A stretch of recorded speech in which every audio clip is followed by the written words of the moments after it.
여러분, 혹시 지금 이 순간에도 어깨를 짓누르는 빚 때문에 밤잠을 설치고 계신 분들이 계신가요? 은퇴 후 예상치 못한 지출, 자녀들의 결혼이나 학자금 지원, 혹은 코로나19 팬데믹으로 인한 사업의 어려움 등으로 인해 빚의 굴레에서 벗어나지 못하고 계신 시니어분들이 적지 않을 것이라 생각합니다. 성실히 살아왔는데 왜 나에게 이런 시련이? 하는 생각에 깊은 한숨을 쉬셨을지도 모릅니다.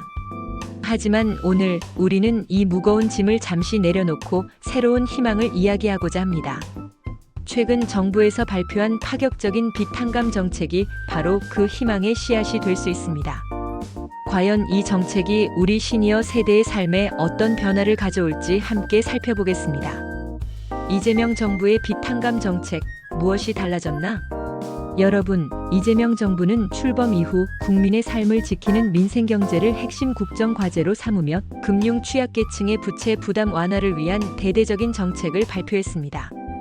총 22조 6천억 원 규모의 연체 채무를 정리하고 123만 명의 국민에게 재기의 기회를 주겠다는 것이죠.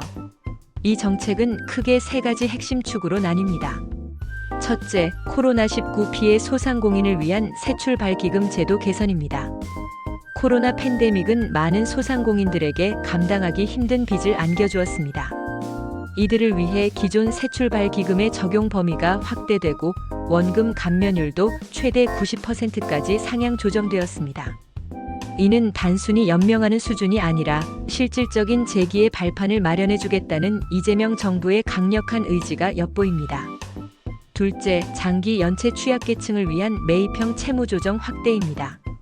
7년 이상 장기 연체된 5천만 원 이하의 무담보 채무 신용대출, 카드론 마이너스 통장을 가진 중위소득 60% 이하 취약계층은 한국자산관리공사 캠코를 통해 채무원금의 최대 80%까지 감면받거나 심지어 재산이 없는 경우 전액 소각까지 가능합니다. 이때 회생파산 절차 중이 아니어야 하고 처분 가능한 재산이 없을 것이라는 조건도 충족해야 합니다. 또한 일정 소득이 있는 경우 원금 감면과 함께 최장 10년까지 분할 상환할 수 있습니다. 이 배드뱅크는 8월 설립, 9월 금융사 협약을 거쳐 10월부터 채권 매입 및 채무 조정이 본격적으로 시작됩니다. 셋째, 신용회복위원회를 통한 채무 조정 정책의 대폭 확대입니다. 이 정책은 기존 소상공인과 자영업자뿐만 아니라 일반인까지 대상을 확대했다는 점에서 주목할 만합니다. 연체 기간과 취약계층 여부에 따라 원금 감면율이 달라지는데요. 일반인의 경우 연체 30일 이하면 이자율을 최대 50%까지 감면받을 수 있습니다. 취약계층은 연체 30일 이하는 원금 최대 15%, 3,189일은 원금 최대 30%, 90일 이상은 원금 최대 50%까지 감면이 가능합니다. 특히 기초생활수급자, 장애인, 70세 이상 고령층은 원금 최대 30% 감면 혜택이 주어집니다. 놀라운 점은 채무액의 75% 이상을 성실히 상환한 분들에게는 남아있는 채무액의 10%를 추가 감면해주는 혜택까지 있다는 것입니다. 상환이 어려운 경우에는 1년 동안 월 상환액의 절반을 감면받을 수도 있습니다. 이 모든 채무 조정 특례 제도가 과거처럼 한시적인 것이 아니라 이제 상시적으로 운영된다는 것이 큰 의미가 있습니다. 여러분, 혹시 알게 모르게 나를 짓누르던 숨겨진 빚이 사라질 수도 있다는 사실 알고 계셨나요? 정부는 이번에 소멸시효가 완성된 채권을 자동으로 소각하는 파격적인 시스템을 구축합니다. 금융채권은 통상 5년이 지나면 소멸시효가 완성된 것으로 보는데요. 이전에는 소멸시효가 끝났어도 금융회사가 시효를 연장하거나 채무자가 일부를 갚으면 신용불량자 기록이 부활하는 문제가 있었습니다. 하지만 이제는 소멸시효가 끝난 채권은 자동으로 소각되며 특히 취약계층이나 소액 채무자의 경우 소멸시효 연장 자체를 막아 금융사의 추심이나 기록 유지를 방지합니다. 이는 단순히 일회성 정책이 아니라 국가가 주기적으로 빚을 정리해주는 시스템을 구축하는 것이기에 더욱 큰 의미가 있습니다. 적용 대상은 이미 소멸시효가 끝났지만 기록이 살아있는 채권 그리고 소멸시효가 곧 끝나지만 금융사가 연장하려는 채권 등이며 기초생활수급자나 소득이 거의 없는 어르신 등 우리 시니어 세대가 주요 수혜자가 될 것으로 예상됩니다. 각 금융사에서 소멸 시효 완성이 확인된 채권을 자율적으로 소각하도록 정부가 지시하며 매년 또는 일정 주기로 반복해서 정리할 예정입니다. 이 정책의 목표는 더는 갚을 수 없고 실질적으로 회수가 불가능한 오래된 채권에 한해서 실질적으로 끝난 빚은 자동으로 정리하고 추심을 막고 기록을 지워주어 채무자가 다시 경제 활동을 시작할 수 있도록 돕는 것입니다. 이러한 정책들이 발표된 배경에는 심각한 가계 부채 문제가 자리 잡고 있습니다. 특히 우리 시니어 세대의 부채 문제는 더욱 심화되고 있습니다. 통계청 자료에 따르면 50대 이상 가구의 부채 증가율은 다른 연령대에 비해 높은 수준을 유지하고 있으며 은퇴 후 소득 감소와 맞물려 더욱 큰 위험으로 다가오고 있습니다. 2023년 기준 한국 가계의 평균 부채는 꾸준히 증가하고 있으며 특히 주택담보대출, 자영업자 대출, 그리고 생활비 대출이 시니어 세대 부채의 주요 원인으로 꼽힙니다. 익명으로 인터뷰에 응해주신 한 60대 시니어는 이렇게 말씀하셨습니다. 자식 학자금 대출 보증을 섰다가 아이가 취업난에 시달리면서 제가 대신 갚아야 할 상황이 됐어요. 퇴직금으로 겨우 막았지만 이제는 제 노후가 막막합니다.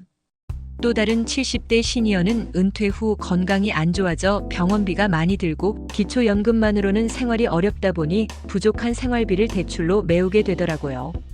나이 들어 빚쟁이가 될 줄은 꿈에도 몰랐습니다. 라고 토로했습니다. 이처럼 많은 시니어들이 자녀 부양, 건강 문제, 예상치 못한 재난 등으로 인해 경제적 어려움에 직면하고 있습니다. 단순히 개인의 문제가 아니라 우리 사회가 함께 고민하고 해결해야 할 구조적인 문제인 것입니다. 정부의 빚 탕감 정책은 분명 희망적인 측면이 있습니다. 절박한 상황에 놓인 취약계층과 소상공인에게 재기의 발판을 마련해 주어 사회 안전망을 강화하고 경제 활성화에 기여할 수 있습니다. 특히 빚으로 인해 극단적인 선택을 고민했던 이들에게는 생명의 동아줄이 될 수도 있습니다. 심리학적으로 채무 불이행은 심각한 우울감, 불안, 자존감 저하로 이어져 사회 활동을 위축시키고 고립을 심화시킵니다. 빚 탕감은 이러한 심리적 압박에서 벗어나 건강한 사회 구성원으로 복귀할 수 있는 중요한 계기를 제공합니다. 하지만 동시에 우려의 목소리도 높습니다. 가장 큰 논란은 도덕적 해이와 성실 상환자와의 역차별 문제입니다. 성실하게 빚을 갚아온 사람들은 바보인가? 라는 비판이 제기될 수 있습니다. 특히 빚을 갚기 위해 허리띠를 졸라매고 어렵게 생활해온 시니어들의 상대적 박탈감은 상당할 수 있습니다. 또한 재정 건전성 악화에 대한 우려도 빼놓을 수 없습니다. 막대한 재원이 투입되는 만큼 이로 인한 국가, 부채 증가와 미래 세대의 부담으로 이어질 수 있다는 지적도 나옵니다. 금융당국은 이러한 우려에 대해 파산에 준하는 수준으로 상환 능력을 상실한 연체자만을 엄격하게 선별하여 지원할 것이라며 도덕적 해이 방지를 위한 제도적 보완을 약속했습니다. 또한 채무 조정 대책의 기준일이 설정되어 있어 정책 발표 이후 고의적으로 빚을 지고 탕감을 노리는 행위를 방지하고 있다는 점도 강조했습니다. 이는 과거 해외 사례를 학습한 결과입니다. 예를 들어 2008년 글로벌 금융 위기 당시 일부 국가에서 시행된 채무 조정 프로그램은 무분별한 탕감으로 인해 도덕적 해이 논란이 일었고 이는 금융시장의 불안정성을 야기하기도 했습니다. 한국 정부는 이러한 선례를 바탕으로 보다 정교한 시스템을 구축하려 노력하고 있습니다. 이러한 정책이 성공적으로 안착된다면 우리 시니어 세대의 삶에는 어떤 변화가 찾아올까요? 미래학적 관점에서 몇 가지 시나리오를 예측해 볼 수 있습니다.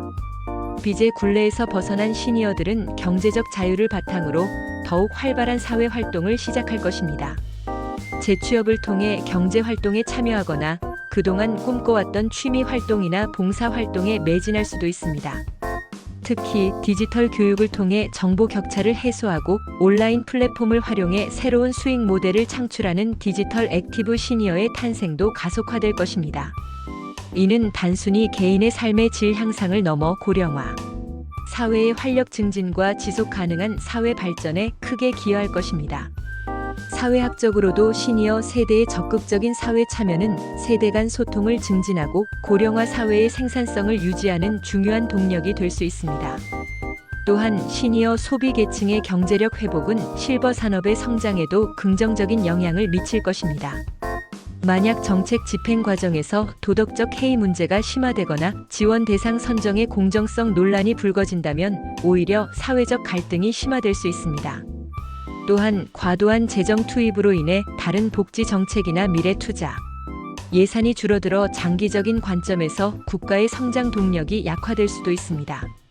이는 결국 시니어 세대뿐 아니라 모든 세대에게 부정적인 영향을 미칠 수 있습니다. 이러한 상황에서 미디어의 역할은 매우 중요합니다. 우리 액티브 시니어 TV와 같은 미디어는 단순한 정보 전달을 넘어 정책의 순기능을 알리고 오해를 불식시키며 시니어들이 정책을 통해 실질적인 도움을 받을 수 있도록 올바른 정보를 제공해야 합니다.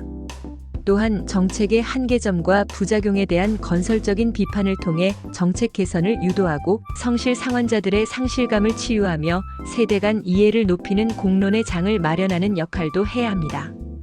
그렇다면 우리 시니어 세대는 이러한 변화 속에서 어떻게 새로운 기회를 잡고 미래를 대비해야 할까요?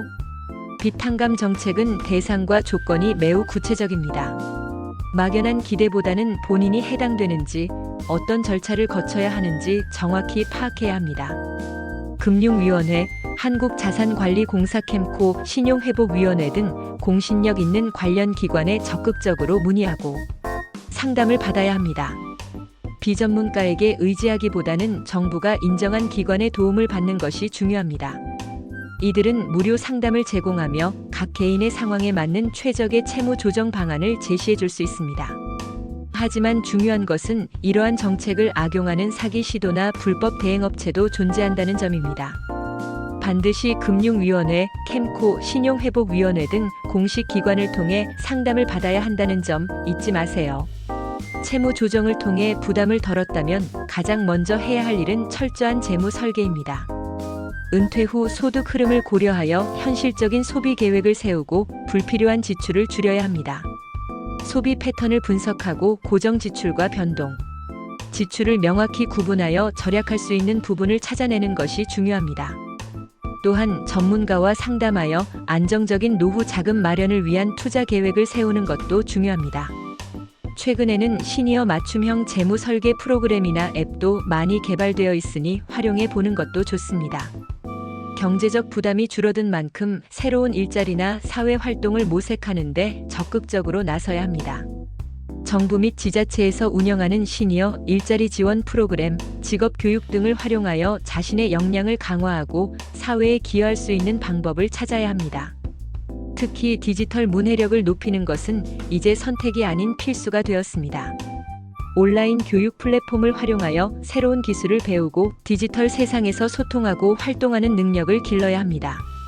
유튜브 채널을 개설하거나 온라인 커뮤니티에서 활동하는 등 다양한 형태로 사회 참여를 확대할 수 있습니다. 빚으로 인한 스트레스는 정신 건강에도 큰 영향을 미칩니다. 채무 조정 과정을 통해 심리적 부담을 덜었다면 긍정적인 마음가짐을 가지고 사회적 관계를 활발히 유지해야 합니다. 가족, 친구들과 소통하고 동호회 활동이나 봉사활동을 통해 삶의 의미를 찾고 활력을 되찾는 것이 중요합니다. 정신건강의학과 전문의들은 재정적 어려움으로 인한 우울증이나 불안 증세가 있다면 주저없이 전문가의 도움을 받을 것을 권고합니다. 지역사회의 시니어 복지관이나 상담센터를 활용하는 것도 좋은 방법입니다. 퀀텀 시대에는 기술 발전 속도가 더욱 빨라질 것입니다. 인공지능, 빅데이터, 메타버스 등 새로운 기술이 우리 삶에 미칠 영향을 이해하고 이를 자신의 삶에 긍정적으로 활용할 방법을 모색해야 합니다. 미용의학의 발전은 시니어의 외모 관리와 자기 만족에 기여할 수 있고 의학기술의 발전은 건강 수명 연장에 도움을 줄 것입니다. 가정학적 관점에서 스마트홈 기술을 활용하여 더 편리하고 안전한 주거 환경을 조성하는 것도 중요합니다. 트렌드 분석을 통해 시니어 관련 산업의 변화를 읽고 새로운 기회를 포착하는 안목을 키워야 합니다. 사랑하는 액티브 시니어 TV 시청자 여러분, 정부의 비탄감 정책은 단순히 빚을 없애주는 것을 넘어 우리 시니어 세대에게 새로운 시작을 위한 마중물이 될 수 있습니다. 물론 이 정책이 모든 문제를 해결해 줄 수는 없을 것입니다. 하지만 이 기회를 발판 삼아 우리는 더 나은 미래를 설계하고 능동적으로 삶을 개척해 나갈 수 있습니다. 빚의 굴레에서 벗어나 진정한 자유를 누리고 여러분이 가진 지혜와 경험을 사회에 나누며 활기찬 노년의 삶을 살아가는 것. 그것이 바로 우리가 꿈꾸는 퀀텀 시대의 액티브 시니어의 모습입니다. 여러분, 이제 망설이지 마십시오. 용기를 내어 문을 두드리고 새로운 가능성을 향해 나아가십시오. 여러분의 빛나는 노년이 대한민국의 미래를 더욱 밝게 만들 것이라고 확신합니다. 액티브 시니어 TV는 여러분의 활기찬 노년 그리고 더 나은 미래를 위해 항상 노력하겠습니다. 이 영상이 유익하셨다면 구독과 좋아요 그리고 알림 설정을 정중하게 부탁드립니다. 여러분의 관심이 더 좋은 콘텐츠를 만드는 힘이 됩니다. 다음 시간에도 유익한 정보로 찾아뵙겠습니다. 감사합니다.